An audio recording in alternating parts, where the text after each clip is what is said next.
अगर आप चाहते हैं कि आपकी हर कोई वैल्यू करे, आपकी बात की वैल्यू करे और आप जो चाहते हैं वही करें, तो आपको सहारा लेना चाहिए रिवर्स साइकोलॉजी का। नमस्कार दोस्तों, आपका फिर से स्वागत है मैग्नेट ऑफ लव में। आज का वीडियो बहुत ही ज़्यादा इंटरेस्टेड और इन्फॉर्मेटिव होने वाला है। अगर आप रिवर्स साइकोलॉजी में इंटरेस्टेड हो तो वीडियो के अंत तक ज़रूर बने रहें, और अगर आपको ये वीडियो पसंद आता है ना, तो प्लीज़ अपना छोटा सा लाइक देकर ज़रूर जाए। चलिए बात करते हैं कि आपको रिवर्स साइकोलॉजी में क्या करना होगा।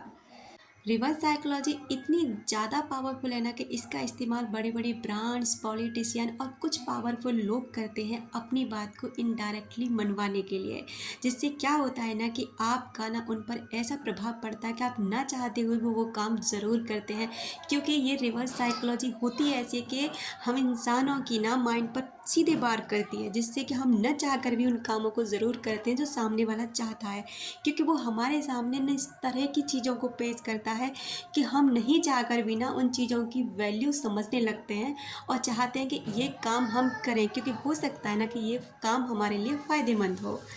इसका पहला रूल ये कहता है कि अगर आपको किसी से अपनी बात मनवानी है तो आपने अक्सर करके देखा होगा कि कोई सेल्समैन या कोई भिखारी, हम छोटे सा एग्जांपल लेते हैं, कोई भिखारी आपके पीछे पड़ जाता है कि मुझे ये पैसे दे दो, मुझे भूख लगी, और आपके पास ना उस समय पैसे नहीं है और आपका मन भी नहीं है और वो आपके पीछे ही पड़ा हुआ है, तो आपको बहुत ज़्यादा गुस्सा आती है, बहुत ज़्यादा बुरा लगता है।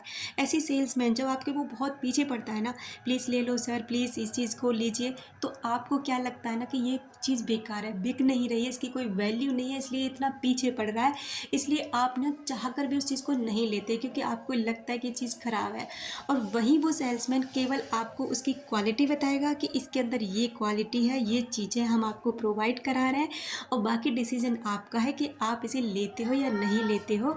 तो वो पूरा का पूरा डिसीजन आपको दे देता है। तो तब उस केस में क्या होता है ना कि आप उस काम को करने के लिए सोचते हो, क्योंकि आप पर ना उसने ज़बरदस्ती प्रेशर नहीं डाला। इनडायरेक्टली रिवर्स साइकोलॉजी का इस्तेमाल करते हुए आपने, उस व्यक्ति ने आप तक अपनी सारी बात रख दी और आपके ऊपर डिसीजन छोड़ दिया। इस केस में क्या होता है ना कि वो काम आप करते ही करते हो, क्योंकि अब ये काम ना आपके ऊपर बिल्कुल फ्रीडम तरीके से है। क्योंकि हम इंसानों का बिहेवियर ऐसा है कि अगर हमसे कोई ज़बरदस्ती करता है ना, इस काम को करो करो, तो हम उस काम को बिल्कुल भी नहीं करते, उसको बिल्कुल वैल्यू नहीं करते। और वहीं उस जिस काम के लिए हमसे मना की जाती है ना, या हम पर सेल्फ छोड़ दिया जाता है, तो उस काम की तरफ ना हम खुद ही अट्रैक्ट होते हैं।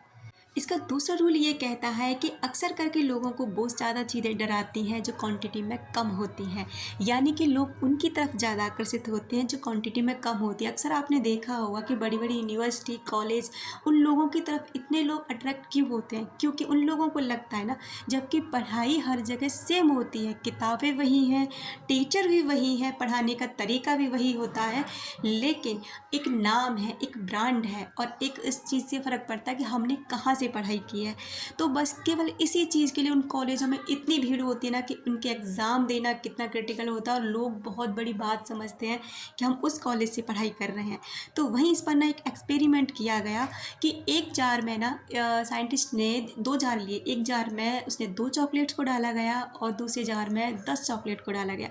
क्या आप जानते हैं कि क्या हुआ उसमें? इस केस में क्या हुआ कि ज़्यादातर लोगों ने वो चीज़ चूज़ करी जो क्वांटिटी में बहुत कम थी, यानी कि ज़्यादातर लोगों ने उन 2 चॉकलेट्स को चुना जिसमें केवल 2 चॉकलेट्स थी जिस जार में। तो आप जानते हैं ऐसा क्यों हुआ? क्योंकि लोगों को ऐसा लगता है कि जो चीज़ क्वांटिटी में कम होगी ना वो अच्छी होगी, वो ज़्यादा मतलब वैल्यूबल रही होगी। इसका सीधा उदाहरण हम यहाँ देख सकते हैं कि जब कोई भी चीज़ ना लिमिटेड ऑफ़र के लिए रखी जाती है, चाहे वो चीज़ कैसी भी हो, कहीं सेल लगा दी जाती है लिमिटेड ऑफ़र में कि ये चीज़ इतनी है और बहुत ही कम इसके पीस बचे हैं, तो आप देखेंगे कि वो चीज़ ना बहुत जल्दी सोल्ड आउट भी हो जाती है, क्योंकि हम उस चीज़ की तरफ इसलिए अट्रैक्ट हो जाते हैं क्योंकि वो लिमिटेड है। यानी कि अगर आप किसी इंसान की लाइफ में बहुत ही कम समय के लिए प्रेजेंट हो, अपनी बात बहुत ही कम समय में रख देते हो और उसके बाद डिसीजन उस इंसान के ऊपर छोड़ देते हो, तो 100% श्योरिटी है कि वो काम आपका होगा ही होगा और वो बात आपकी मानेगा ही मानेगा। रिवर्स साइकोलॉजी के ऊपर हम और वीडियो बनाने वाले हैं। मिलते हैं अपने नेक्स्ट वीडियो में। उम्मीद करती हूँ वीडियो आपको पसंद आया होगा। अपना और अपनों का रखें ख्याल। थैंक यू सो मच मुझे अपना टाइम देने के लिए।